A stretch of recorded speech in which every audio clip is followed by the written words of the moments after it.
Welcome back to Pro Source Athletics YouTube channel. We have a very special guest today here with us.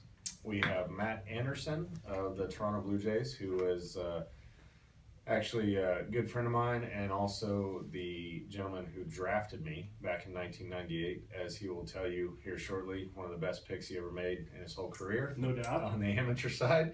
We wanted to talk to Matt today to kind of give a lot of different insight on amateur scouting, on professional scouting, and give Matt an opportunity to walk us through that, whether we're a young player, a draft eligible player, a parent, and kind of walk through some of this as we continue to go. So, Matt Anderson, Yes, how are sir. you? I'm doing well. How are you? Thanks Good. for having me. Yeah, absolutely.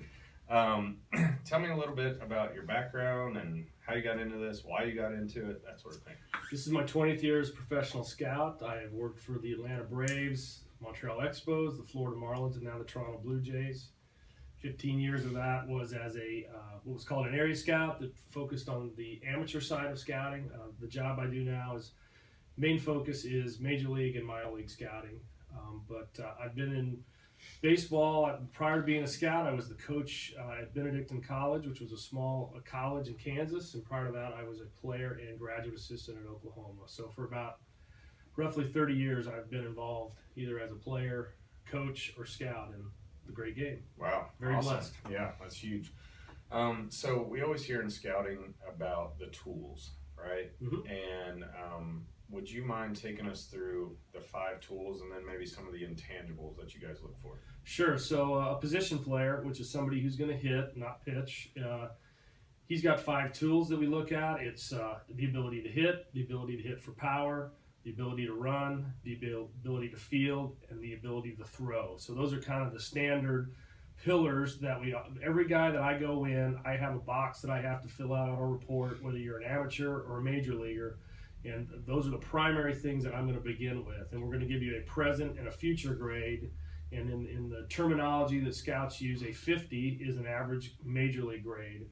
And so it's one way to think about it a little bit is there's kind of above average, average, and below average grades that go with those 5 things. And I would throw a 6th tool in there a little bit.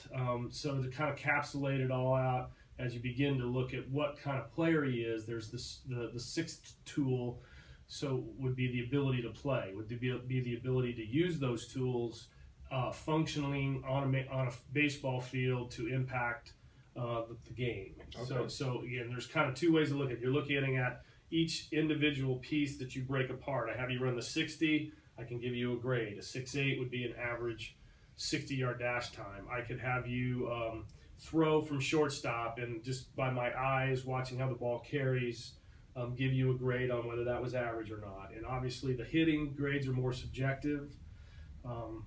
They're based a lot on not only performance but also swing mechanics. One of the things I think is really important about hitting lately is just watching guys' eyes. How does he react to pitches, especially breaking balls? And so those kind of encapsulate the way I would begin to break you down if you were a position player.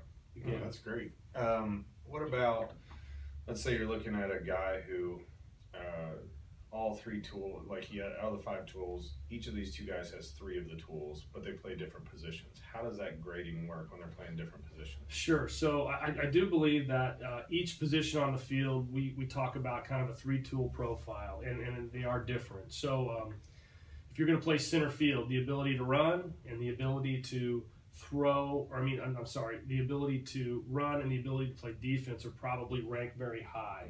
Okay. The ability to run does not rank high for a first baseman.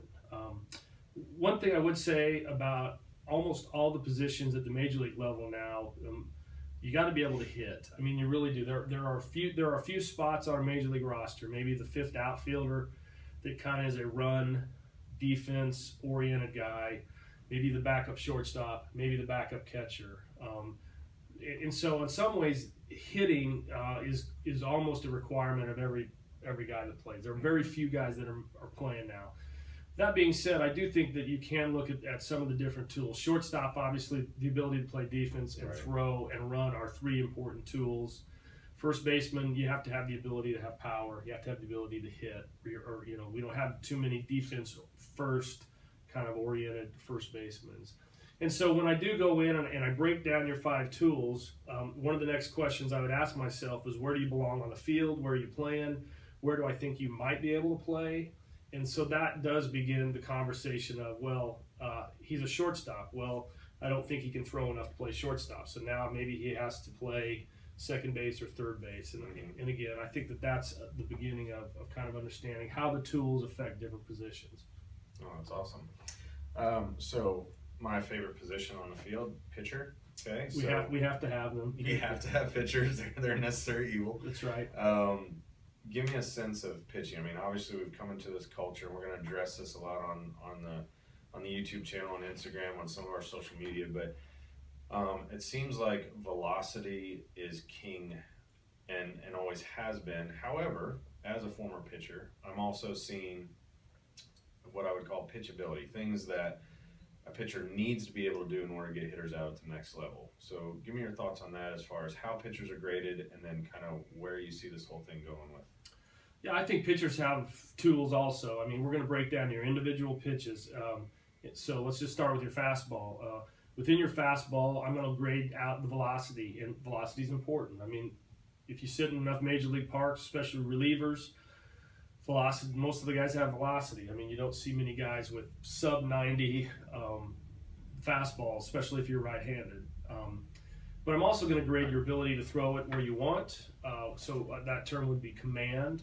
The more I watch the major league games, the more I recognize that the game is really played on the edges of the plate. I mean, you've got to be able to throw this pitch. You've got to be able to throw what I call glove side if I'm right-handed, fastball away, down. I have to be able to execute that pitch. If I struggle to execute that, I'm going to get hit. I don't care how hard you're throwing or what's going on. So command, the ability to throw your fastball where you want, is a grade, and also the life and the movement on your fastball is a grade. So all those 3 things together come to where I give you a fastball grade. Okay. Again, for 20 through 80, with 50 being average.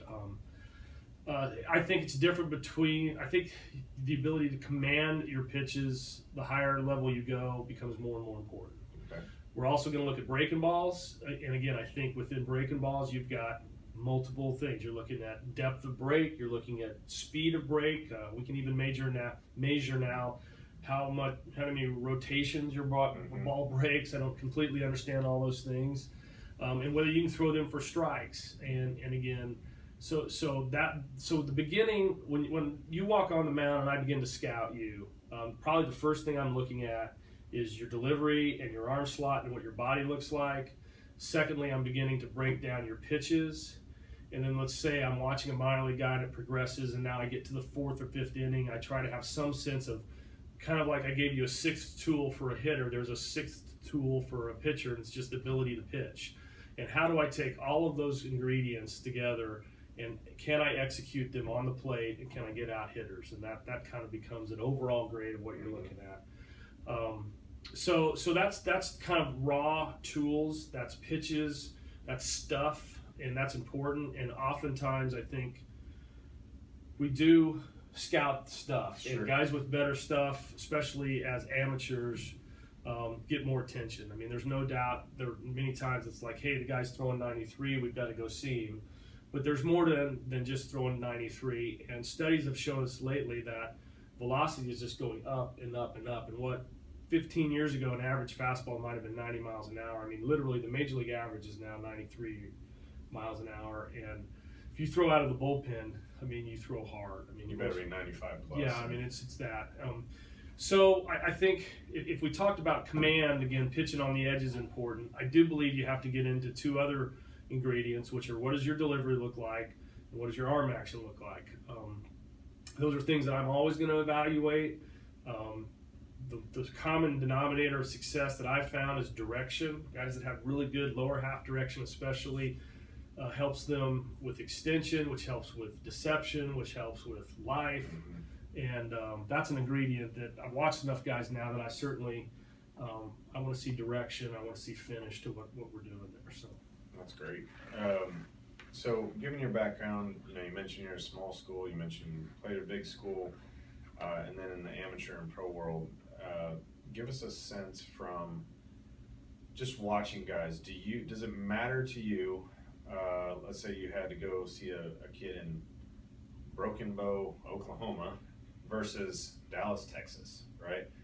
Does that matter to you as far as, or is just you're scouting, you're like, you want to see stuff, you want to see arm, you want to see, how's that work? Yeah, so to kind of answer the question of does it matter where you come from, the level that you're playing at, I'm going to take a position that says yes and no. So first of all, let's go with the no. Ultimately, I am scouting ability, I'm scouting tools, I'm scouting raw talent. And we can certainly take a look at the major leagues and see guys that have come from little schools, from big schools. There's been plenty of guys that have played at large Division I schools that we've drafted high that haven't made it. And then just looking at who the Division III guys are, or something like that. And so baseball's a funny game to where eventually, I think maybe different than football, it seems to figure out these guys go to these schools and you have to be a certain level. I mean, you can be a small town kid, you can be a small college player, and if you have the ability to make it, I mean, there's proof in that. So first of all, I'm really looking at, the first thing I'm going to look at is not where you're from, I'm going to look at what you can do. So if I walk into a high school game and we're in the middle of nowhere and it's rural and the team you're playing against is not very good, I'm still going to evaluate you through all these things. It's not a negative necessarily. But I will say this, back to the kind of the two tools that I gave you as the sixth, ability to play and ability to pitch.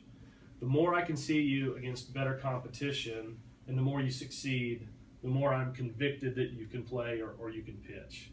And so we've all known the story of the pitcher that just gets everybody out in high school, right, that shows up in pro ball and he can't make any adjustments and all of a sudden he was never challenged and we don't know. Or if you're a really good high school hitter, typically you don't get pitched to. I mean, I can't tell you the number of times I would have gone in to watch a high school hitter and I get 2 walks and a pop-up and they don't pitch to you. And so there is a certain level of comfortability in scouting that when you play in a big conference at a big school against the best players in the country in the amateur level, there is a certain amount of confidence, especially if I see you hit in that.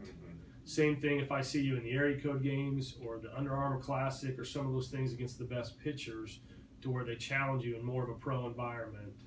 That gets that. But that being said, to kind of wrap that up, I mean, I want to be loud and clear that where you're from doesn't necessarily matter as far as eliminating you from that. I don't look at it and go like, he's a Class A player, so I'm not going to go. I mean, I'm going to scout you up based on your ability. Based on ability. So now in your new role, or the role that you've been in for quite a while with the Blue Jays, and you're on the pro side, give us a sense of, I mean, who are the dudes? Who are the next up-and-comers in pro baseball? So I think, I'm going to start with one of our guys. So our